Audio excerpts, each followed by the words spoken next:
Guys, मैं आप देख रहे हैं वर्ल्ड रियल रिएक्शन यूट्यूब पे। अगर आपको हमारी वीडियो अच्छी लगे चैनल को ज़्यादा से ज़्यादा लाइक शेयर और सब्सक्राइब करें। और आपका थैंक्स कि आपने अपने कीमती वक्त में से वक्त निकाल के हमारी वीडियो देखने के लिए पहुंचे। तो चलते हैं आज की वीडियो में। वीडियो का टाइटल है पीएम मोदी वर्ल्ड फेयर की प्रशंसक video. PM Modi wants to host COP, यानी कि जो 2028 में जो मीटिंग अब हो रही है ना यूएई में, वो पीएम मोदी ने प्रपोज किया। आई थिंक ख्वाहिश ज़ाहिर किया कि हम इंडिया में होस्ट करना चाहते हैं। खैर देखते हैं इसका क्या बनना ये असल में ये है क्या, इसमें पूरी जानकारी मिलेगी। पर देखते हैं वीडियो। नमस्कार and welcome you world affairs. मैं हूं प्रशांत धवन। नाउ 2028 में, जी हां 2028 में पॉसिबिलिटी है कि भारत G20 से भी एक बड़ा समिट होस्ट करे। दुनिया भर के वर्ल्ड लीडर्स भारत में आए और पीएम मोदी ने इसकी पिच दे दी है COP28 में। अभी रिसेंटली आपने देखा होगा दुनिया भर के वर्ल्ड लीडर्स इकट्ठा हुए हैं यूनाइटेड अरब एमिरेट्स में। मैं आपको कुछ विजुअल्स इसके दिखाता हूं। यहाँ पे आप देख पाएंगे पीएम मोदी मिल रहे हैं वेरियस प्रेसिडेंट से। गयाना के प्रेसिडेंट, उसके अलावा यहाँ पे आप देख पाएंगे इटली के जो प्रेसिडेंट हैं मेलोनी, इनसे पीएम मोदी मिले हैं।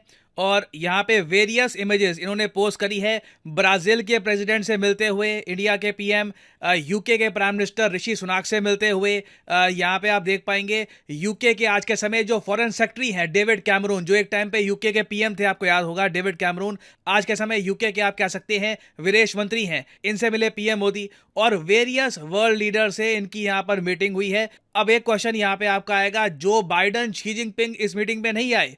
वेल, इसका आंसर है नहीं। आप इसी बात से अंदाजा लगा सकते हैं कि ह्यूमैनिटी का क्या फ्यूचर होगा, हमारी अर्थ का क्या फ्यूचर होगा, जब क्लाइमेट चेंज के इशू को लेकर सबसे बड़ी मीटिंग होती है दुनिया की, द कॉन्फ्रेंस ऑफ पार्टी। साल में एक बार मीटिंग होती है।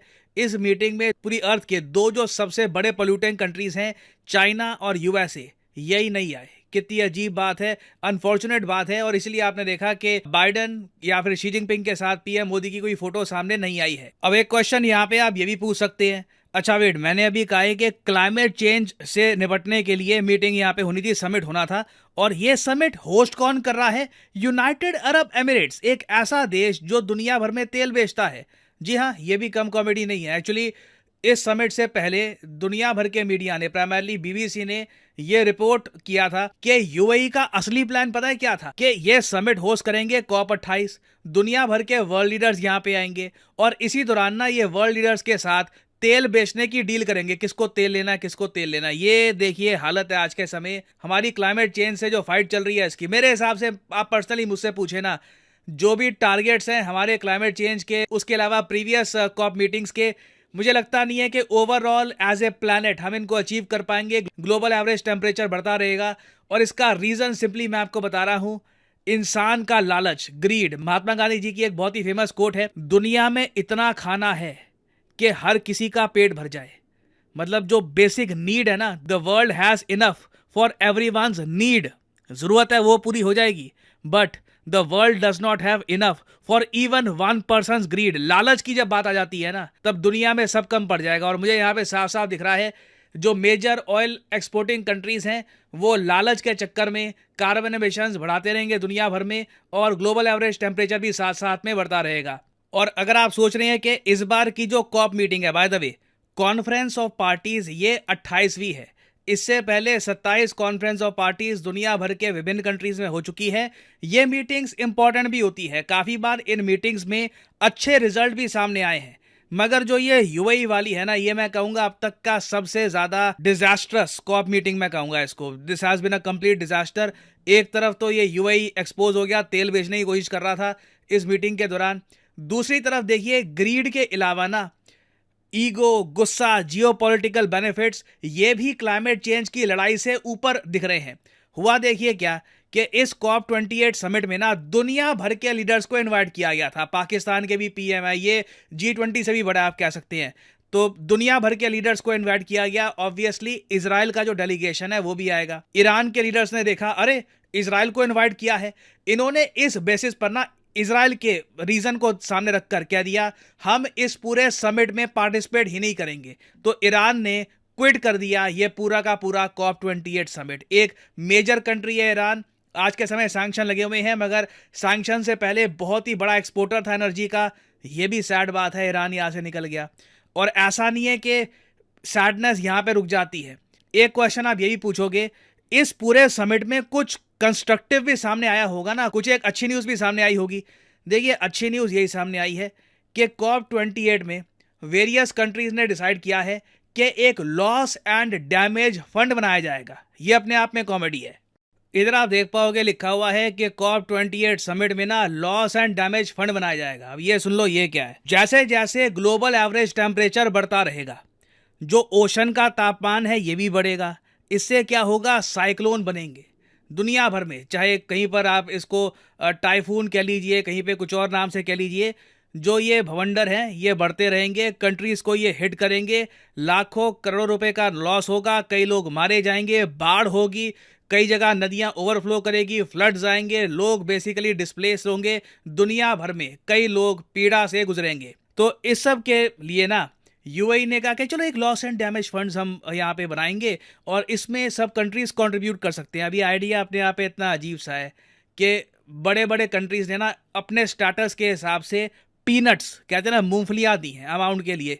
फॉर एग्जांपल यहाँ पे आप देख पाओगे यूएई ने खुद कहा है कि हम लोग $100 मिलियन डालेंगे इस फंड में। $100 मिलियन, 800 करोड़ के आसपास। यूएई जैसे कंट्री के हिसाब से बहुत कम है। यूके ने और कम पैसा दिया, यूके कहता है $75 मिलियन हम देंगे। यूएसए कहता है हम देंगे ओनली 24.5 मिलियन, 25 मिलियन भी नहीं, पता नहीं क्यों ये 24.5 मिलियन डॉलर्स यूएसए ने इस फंड के लिए किए हैं एलोकेट। इवन दो यूएस दुनिया के लार्जेस्ट पॉल्यूटर्स में से एक है।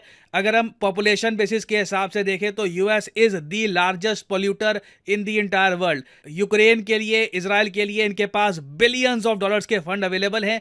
मगर जो कंट्रीज बुरी तरीके से इम्पैक्ट फील करेंगी क्लाइमेट चेंज का, क्योंकि तेल की जो डील्स हैं ये तो होती रहेगी, ये तो रुकने वाली है नहीं, तो उसके बाद जो क्लाइमेट चेंज का इम्पैक्ट आएगा ना, उस टाइम कोई मान लो गरीब देश है अफ्रीका का, उसको जो पैसे देने होंगे वहां पे इन्होंने जेब खोल के दिखा दी है कि इतना ही है, $24.5 मिलियन। जापान ने और कम $10 मिलियन।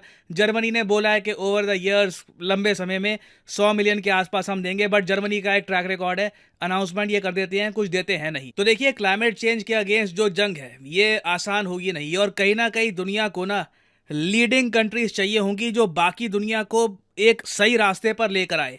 इंडिया के पास अपॉर्चुनिटी है ये सब करने की। देखो अभी जो ये COP28 है ये तो हो गया जी यूएई में।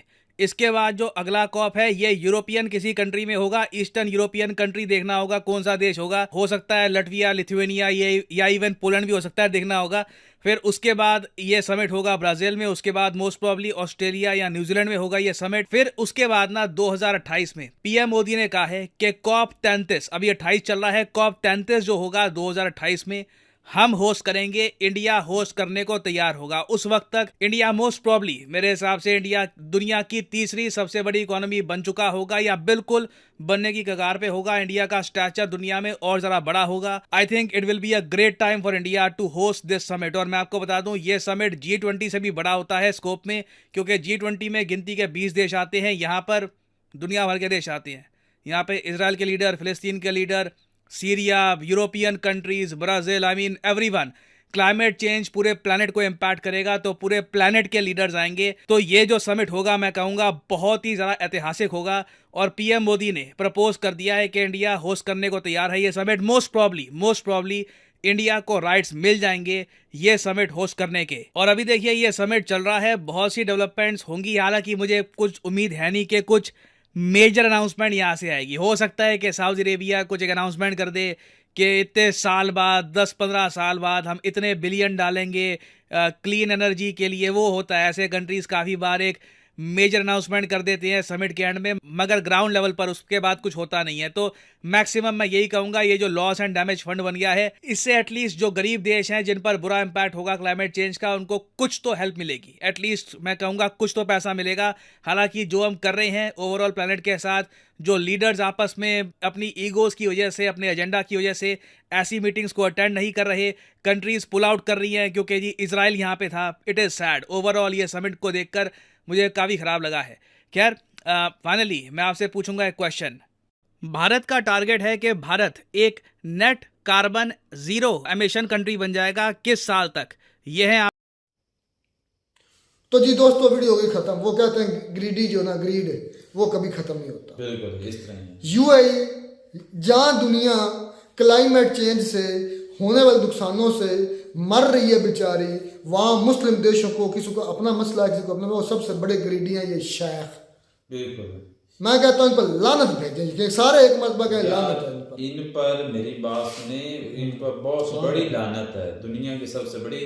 क्योंकि इनको पता है भाई हमारा जो तेल है ना ये बिकना बंद है, खत्म भी हो जाएगा, बिकना जो है ना पहले स्लो हो जाएगा। क्योंकि दुनिया हो रही है इलेक्ट्रिक जो है ना वो गाड़ियां सोलर की तरफ जा रही है, इलेक्ट्रिक की तरफ। फिर भी इंडस्ट्री में तो भाई आल की जरूरत होनी ही होनी है, लेकिन ये ऐसे बेगैरत हो चुके हैं कि दुनिया इकट्ठी हो रही है।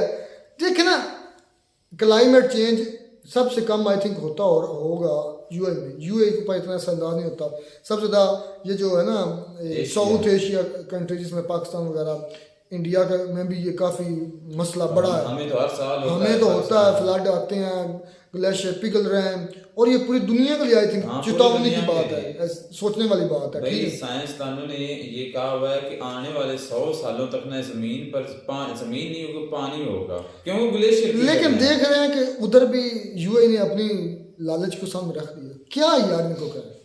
और पीएम मोदी ने ये प्रपोज किया कि 2028 की ये जो मीटिंग होगी G20, क्योंकि पूरी दुनिया के इसमें आएंगे, पीएम आएंगे या उनके जो नुमाइंदे आएंगे। ईरान ने इसलिए बाइकाट कर दिया कि भाई इधर आ रहा है इजराइल, इसलिए मैं नहीं जाऊंगा। यार वैसे ना गैरतमंद है, चलो जो अच्छा समझो, मैं अच्छा समझ रहा हूँ। क्यों? अगर पाकिस्तान इसकी जगह पर होता ना, मेरी बात सुने, वो बात के उस पर होना चाहिए नहीं होना चाहिए। अच्छा यूए को गंदा कह रहे हो जो वो अपना फायदे के लिए अपना तेल बेचना चाहता है, चलो चाहे जो भी है, लेकिन ईरान को अच्छा कह रहे हो जिसने इस फलस्तीन को सामने रखते हुए एक जो क्लाइमेट चेंज के लिए मीटिंग बुलाएगी उसमें नहीं है। क्लाइमेट चेंज से जिससे पाकिस्तान सबसे ज्यादा हो जाए, दुनिया मुतासर हो रही है। वो दोगला नहीं है, वो बात करता उस बात पर कायम रहता, मैं इस वजह से उसको अच्छा कह रहा हूँ।